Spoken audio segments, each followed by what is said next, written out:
और इस वक्त की सबसे बड़ी खबर, अन्ना हजारे ने केजरीवाल को खत लिखा है। आप भी सत्ता के नशे में हैं, आप आदर्श विचारधारा भूल गए हैं।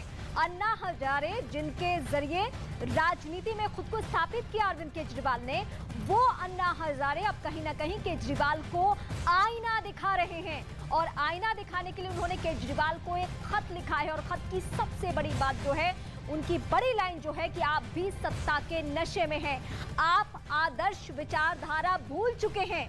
2010 का वो आंदोलन, जिस आंदोलन के जरिए भ्रष्टाचार के मसले पे, तमाम राजनीति में जो खामियां हैं, परिवारवाद के मसले पे खूब खुलकर बातें हुई।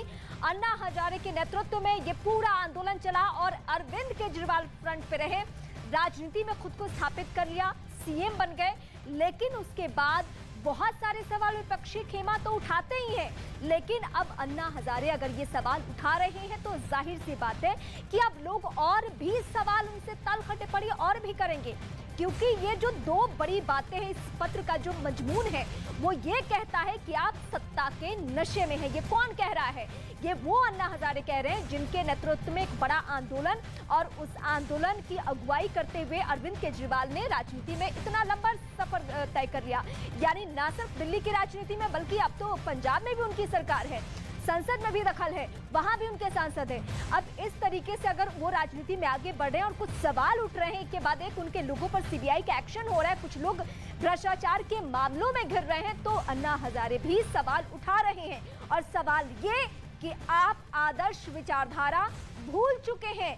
ये जो लंबा पत्र है वो अन्ना की चिट्ठी है, वो अन्ना की चिट्ठी जिन्होंने आंदोलन के जरिए पूरे देश को एक आईना दिखाया और ये कहा कि ये जो राजनीति की खामियां हैं, चाहे वो भ्रष्टाचार हो, परिवारवाद हो, लोकपाल को लेकर वो बहुत सारी बातें करते रहे, लेकिन बाद के यानी दशक भर की राजनीति कितनी बदल चुकी है। 2010 से 2022 तक की स्थिति क्या है, आप खुद वाकिफ हैं। और उन्होंने उस शख्स को आईना दिखाया है जिन्होंने उनकी पूरी जो आंदोलन की रूपरेखा थी उसको अपने हाथों में लिया और अब वो राजनीति में खुद को एस्टैब्लिश कर चुके हैं। हालांकि बीते कुछ सालों की स्थिति यह है कि वो अन्ना हजारे से ना बातचीत करते हैं, ना कभी हमें मंच साझा करते हुए ये दोनों लोग दिखते हैं, या इतने चुनाव हुए कभी अन्ना हजारे आते भी नहीं हैं।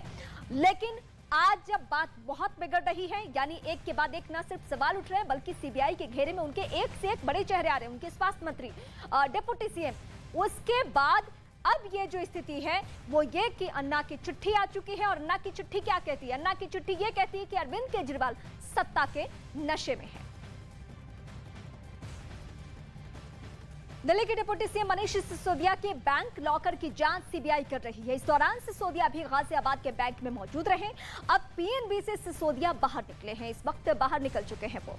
और इस वक्त की बड़ी जानकारी हम आपको बता रहे हैं, जहां सीबीआई की टीम किसको लेकर, मनीष सिसोदिया और उनकी पत्नी सीमा सिसोदिया को लेकर गाजियाबाद के बैंक में पहुंची और वहां पे जो लॉकर था, सीबीआई की टीम उस लॉकर की जांच पड़ताल करती रही, क्योंकि कुछ शक था, कुछ ऐसा अंदेशा था सीबीआई की टीम को कि वहां कुछ ऐसे सामान हो सकते हैं, कुछ ऐसी रकम, कुछ ऐसे ज्वेलरी जिसके बारे में कुछ डिटेल नहीं दी गई है सिसोदिया की तरफ से। तो कुछ ये जो शंकाएं थी उसको लेकर बैंक के लॉकर के पास सीबीआई की टीम पहुंची। हालांकि क्या मिला है, क्या संपत्ति है ये, इसके बारे में अभी तक कोई खुलासा नहीं। लेकिन आज की ये दो बड़ी बातें हम इस वक्त तस्वीरों के जरिए दिखा रहे हैं। लॉकर में भी जैसे मेरे घर में कुछ नहीं मिला, वैसे ही लॉकर में भी कुछ नहीं निकला। मुश्किल से 70-80 हजार रुपए के कुछ बच्चों के, कुछ मेरी पत्नी के ज्वेलरी वगैरह, कुछ इस तरह की चीजें हैं। मुझे बहुत खुशी है इस बात की कि प्रधानमंत्री जी ने मेरे घर पे रेड करा दी। प्रधानमंत्री जी ने मेरे घर की पूरी छानबीन करा के, तलाशी करा दी, वहां से भी कुछ नहीं निकला। आज प्रधानमंत्री जी ने सीबीआई भेज के मेरे लॉकर की जांच भी करा ली, उसमें से भी कुछ नहीं निकला। यही इस बात का सबूत है कि आज प्रधानमंत्री जी की सारी जांच में मैं और मेरा परिवार पाक साफ निकले हैं। प्रधानमंत्री जी की पूरी सारी जांच में एकदम क्लीन चिट है, कहीं कुछ ऐसा चीज नहीं है जिसको ये कह सके ये क्यों है, ये क्या है, ये कैसे है, कहीं एक पैसे का क्वेश्चनेबल कुछ नहीं है।